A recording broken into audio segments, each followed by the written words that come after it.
Hi everyone, thanks for tuning in. I'm Ameek Malhotra, and today I will be talking about gravitational wave anisotropies as a probe of the inflationary particle content.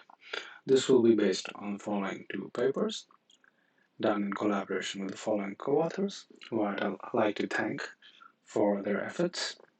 I'd also like to thank the organizers of the Cosmology from Home workshop for giving me the opportunity to present my work. So, since inflation is central to what I'll be talking about today, let me begin with a lightning review of what inflation is. Now, inflation is a period of exponential expansion in the very early universe that was proposed to solve the horizon and flatness problems of Big Bang cosmology.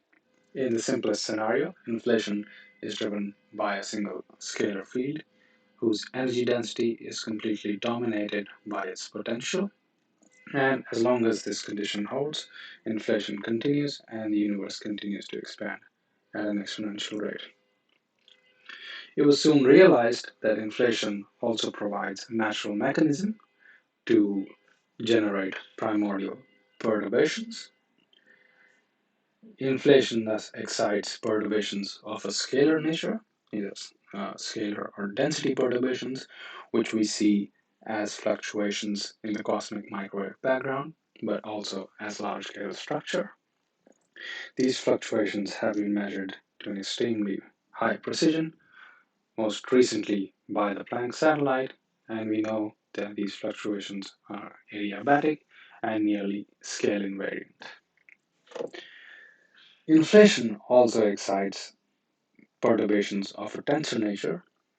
These show up in the CMB as a beam-mode polarization, so far unobserved, but also at interferometers as stochastic gravitational wave background, again, so far unobserved. Now, when it comes to these gravitational waves from inflation, within these simple single field slow roll models, this gravitational wave background is nearly Gaussian and unpolarized. Its power spectrum has an amplitude which is directly proportional to the energy scale of inflation, which is one of the reasons why detecting these gravitational waves is so important and valuable, because it would give us a direct measurement of the energy scale of inflation. And secondly, we also know that these gravitational waves will be red tilted and have increasing power on large scales. So far, the most stringent bounds on this amplitude of the gravitational waves from inflation comes from the non-measurement of the beam polarization of the CMB, with the most recent bound telling us that the ratio of this tensor amplitude to the scalar amplitude must be smaller than 0.032 based on the latest Planck and Bicep 2018 data release. In the future, experiments like LightBird and CMBS4 are expected to further push down this limit, going as far as 0.001 and potentially detect or otherwise rule out several models of inflation. Now, when it comes to this gravitational wave background, it is unlikely that this will be detected at interferometer scales, or so small scales, because its amplitude is much too small when compared to the sensitivities of most future planned detectors. On the other hand, if there's some kind of mechanism that enhances the small scale amplitude of gravitational waves, then we might be able to detect them and then also study its properties, for instance, polarization and non-Gaussianity. Such a small scale enhancement is definitely possible, and one of the most commonly studied ways is that happens is due to the presence of additional fields during inflation, which source these gravitational waves, which has been explored in these plus many more papers. There is also the possibility to have alternative symmetry breaking patterns during inflation. So, for instance, breaking space reparametrization symmetries uh, instead of the usual time reparameterization symmetry of single field inflation. And this has been studied in models like solid or supersolid inflation. Now, assuming we have such a scenario, such that gravitational waves are detectable, what can we learn from observing them? Well, one thing that is extremely interesting is the prospect of observing primordial tensor non-Gaussianity, and that is because non-Gaussianity would allow us to probe the action beyond the free field limit and look at interactions amongst various particles and fields that might be present during inflation. In particular, the squeeze limit of non-Gaussianity stands out because this is highly constrained in single field inflation. Now, the squeeze limit refers to a bispectrum with the momentum configuration such that one of the momentum modes is an extremely low momentum or equivalently a very long wavelength mode, while the other two are short wavelength modes. Now, the consistency relation, first obtained by Maldacena, tells us that within single feed inflation, this kind of non-Gaussianity is going to be extremely small. These consistency relations can be violated instead if there are additional fields or alternative symmetry breaking patterns during inflation. Another reason why the squeeze limit is so special is that it allows for very clean signatures of the presence of additional fields through the bispectrum. This is in fact the essence of the cosmological collider physics idea explored in the following papers, which states that if one looks at the sigma mediated, with sigma being the additional field, if one looks at the sigma mediated contribution to these primordial correlations, one finds a characteristic scale dependence arising from the spin and mass of this additional field, and also an angular dependence in the angle between the low and high momentum mode, with P here denoting a Legendre polynomial of order S, S being the spin. So, can we learn about tensor interactions from observing such non-Gaussianity at direct detection scales? Well, not directly, which is unfortunate, but the reason behind this is that gravitational wave backgrounds are a superposition of gravitational waves coming from different directions, and as these gravitational waves arrive at a detector from these different directions, they acquire a direction-dependent phase shift because of their propagation through an inhomogeneous universe. This phase shift tends to decorrelate these gravitational waves, and thus any non-Gaussian information is lost, even if this original signal is strongly non-Gaussian.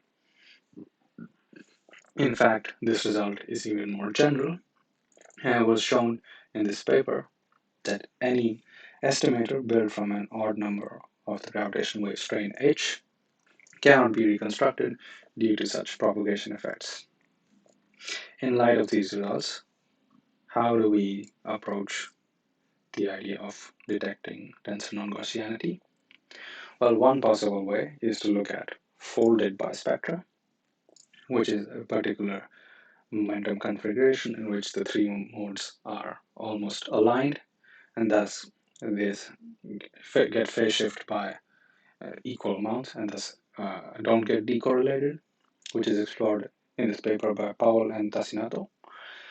Another possibility, which we looked at in our own paper, is to consider the ultra-sweet bispectrum configuration, in which one of the momentum modes is an extremely low momentum or long wavelength mode at CMB scales, while the other two modes are short wavelength modes at interferometer scales.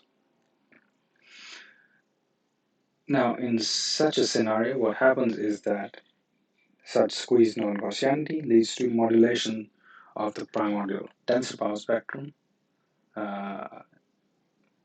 implying that the gravitational wave energy density, which is directly related to the power spectrum, has large-scale variations induced by this long wavelength mode. As an example, consider the bispectrum made up of a long wavelength scalar, zeta, and two short wavelength tensor modes.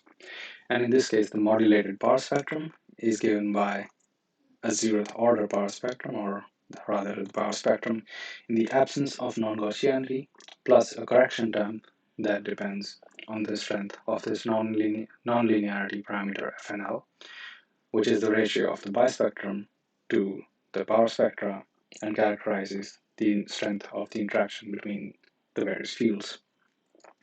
Now, this modulated power spectrum should be understood as a local quantity, that is a quantity evaluated in a volume centered around X, whose linear dimensions are much smaller than the wavelength of the long wavelength mode under consideration. A similar result can be obtained for the bispectrum involving three tensors, as done in this paper.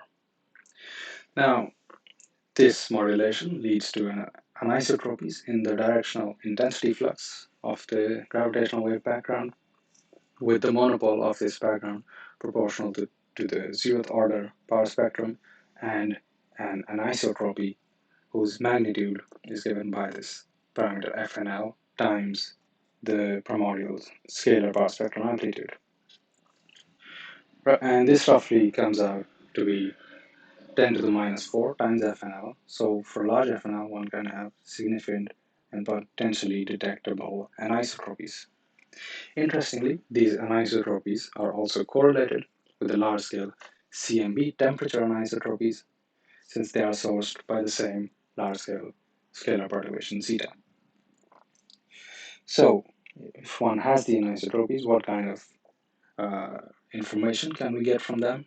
Let's take the example of this scalar tensor bispectrum and consider the case where there is an additional field sigma of spin 2.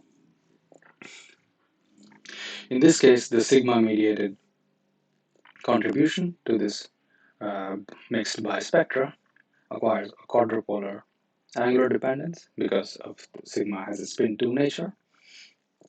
So the bispectrum gets the quadrupolar angular dependence. And is this angular dependence detectable? Well, if one looks at the angular power spectrum of the autocorrelation, one finds that the scaling of this angular power spectrum with the multiple number L is approximately roughly the same, irrespective of this angular dependence. So while this autocorrelation might be detectable, it doesn't tell us much about the spin. Instead, if one looks at the cross-correlation with the CMB, one finds that in the case of this quadrupolar angular dependence arising from a spin 2 field, this cross-correlation goes down as 1 over L half rather than 1 over L square. And but this looks pretty different from the case of no angular dependence, and thus is potentially an observable signature. Interestingly, this cross-correlation between the gravitational wave anisotropy and CMB anisotropy could also be used to test if the signal is coming from a primordial source, especially in the presence of late-time astrophysical sources, which are expected to have a smaller correlation with the large-scale CMB temperature anisotropies. Finally, let me also mention that it is possible to see the effects of scale-dependent non-Gaussianity, or equivalently scale-dependent FNL, through the frequency dependence of this angular power spectrum, where I remind you here that the parameter nu s is dependent on the spin as well as mass of this additional field. So, together, from the autocorrelation as well as the cross-correlation, one can get both the spin and also the mass of this additional field if one is able to measure this scale dependence. Now, in our papers here, we also looked at explicit models as well as did a similar analysis for the case of three tensors, as well as Fisher forecast for this non-Gaussianity parameter FNL, which roughly characterizes the strength of the interactions. And if you're interested, I recommend looking at these for more details. I'll end here with a summary. So to sum up, models with small-scale gravitational wave amplitudes can also accommodate large squeezed non-Gaussianity. This squeezed non-Gaussianity is quite interesting since it carries information on the mass and spin of additional fields present during inflation. And in the case of tensors, such non-Gaussianity can be detected as small scales through the anisotropies of the inflationary gravitational wave background. And it is possible to indirectly, via this method, probe both a mixed bispectrum, so with zeta HH, so bispectrum having one scalar and two tensor modes, and also the three tensor bispectrum, as long as the monopole of the background is detectable, and also for large values of FNL. That's it from me. Thank you for listening, and I hope to see you at the live discussions.